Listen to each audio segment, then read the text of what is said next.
Good morning, Misha. I think thanks for an opportunity to communicate this. I just want to start by indicating that although people say that NERSA sets Eskom prices, in fact, we determine Eskom's revenue. And there's a process. The process of revenue determination, it takes two parts. One part which is forward-looking based on assumptions, and that looks at a multi-year. That's why it's called a multi-year pricing determination. So we project costs that are, or rather not costs, the revenues that are going to be able to cover efficient costs. But then every year we go through a process called the RCA, which is a regulatory clearing account, in which case we look at costs that perhaps did not were actually higher or were not projected properly. And then reconcile those. So we then come up with a revenue for Eskom. Coming out of that revenue, then we then say, based on the projected sales, we then know that number, that revenue, then divided by the sales, we get a number which is what we call as a tariff. But in fact, that's not what we set. We actually determine a revenue. Nhlanhla, I'm going to interrupt you for just a moment to bring you this breaking news story coming to us here on the AM Report this morning.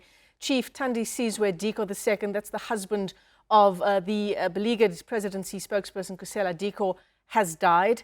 Details surrounding his death are unclear at the moment, but it's understood that he passed away in hospital last night. As soon as we have more information on the story, we will bring it to you right here on the AM Report, Newsroom Channel 405. It is our breaking news story this hour. Let's continue with our discussion now around electricity price hikes. We're joined via our video line by Nhlanhla Gumede. And Nhlanhla, I want to talk about the multi-year price determination. You know, in light of rising electricity prices, is there a case to be made here to review this multi-year price determination?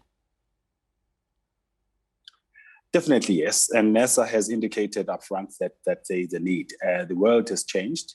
And perhaps, and also we've got new technologies, we've got new players, and perhaps it's time that South Africa also joins the approach that's been adopted by the world, which is to introduce market trading where applicable, to also allow, perhaps, I'm not sure if you know, but in the US, for instance, 7% of the electricity, which, by the way, happens to be more than twice the size, that 7% equates to more than twice the size of Eskom, is actually traded by co-ops. So there's no reason why in South Africa we cannot allow cooperatives to actually buy electricity. So there's an opportunity for a change, yes. But I must stress, though, market prices does not equal cheap prices. They're just market prices, that's all.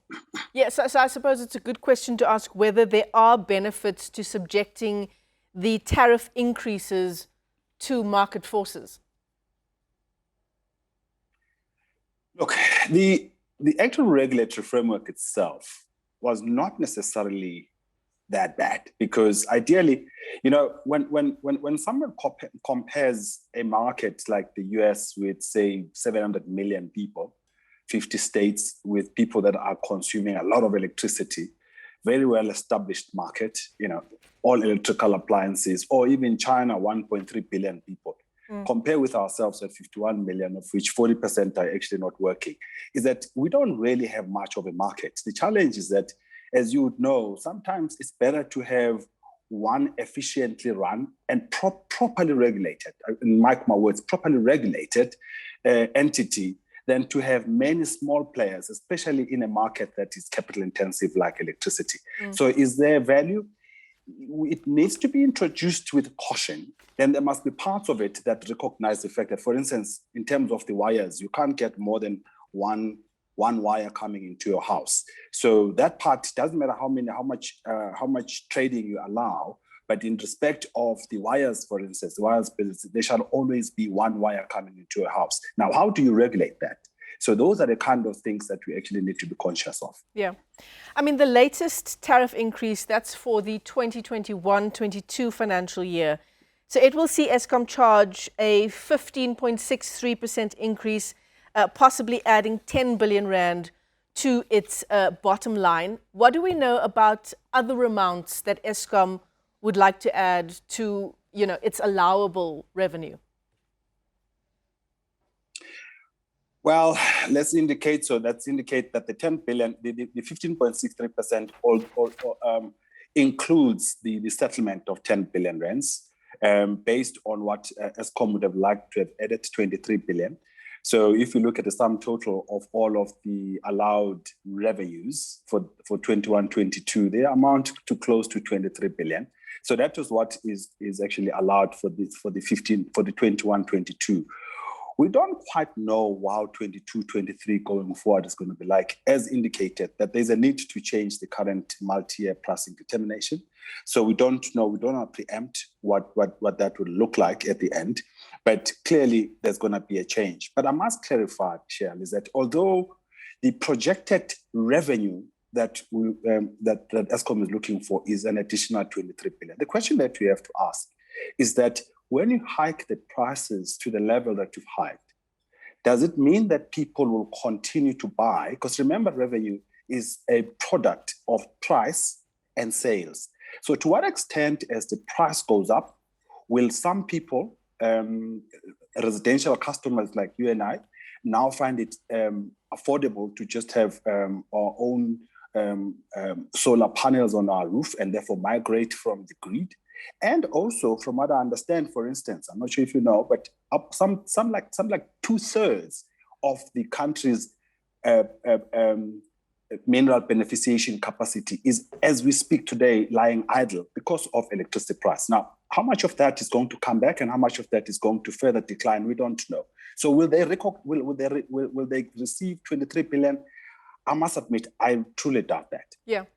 I want to ask you just a final question, Nhlanhla, about the consumer and, how much the South African consumer has in terms of options available to it, given the extent of load shedding that we're seeing on and off over the past few months. We don't have very many options as consumers. It does appear, again, with this increase for 2021-22, that consumers still are paying the price for management and executive decisions made at Eskom that have put the utility in this position in many ways. Unfortunately, the people that bear the brunt in all of this are it's the general population. So unfortunately, corruption, the cost of corruption is not so much about the numbers, the billions that people walk away with. It's the highest cost is actually the impact on the individual out there. Yes, the consumer, unfortunately, is bearing the brunt of legacy decisions, of things that, for instance, some of these costs we are looking at are actually going back as far back as 2014-15. But the issue, though, that I must indicate is that, okay, you're asking what choices the consumer has.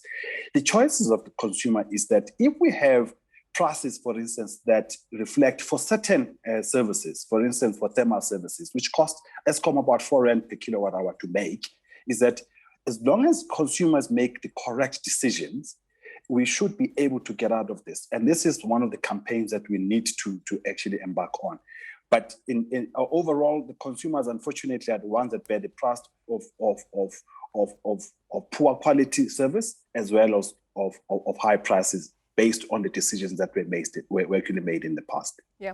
Nhlanhla Gumede, thanks so much for coming on to the AM report. He is with the National Energy Regulator of South Africa, of NERSA. And of course, this is as we start to begin to look towards the Finance Minister's budget speech set to be delivered later this week in the light of these high tariff increase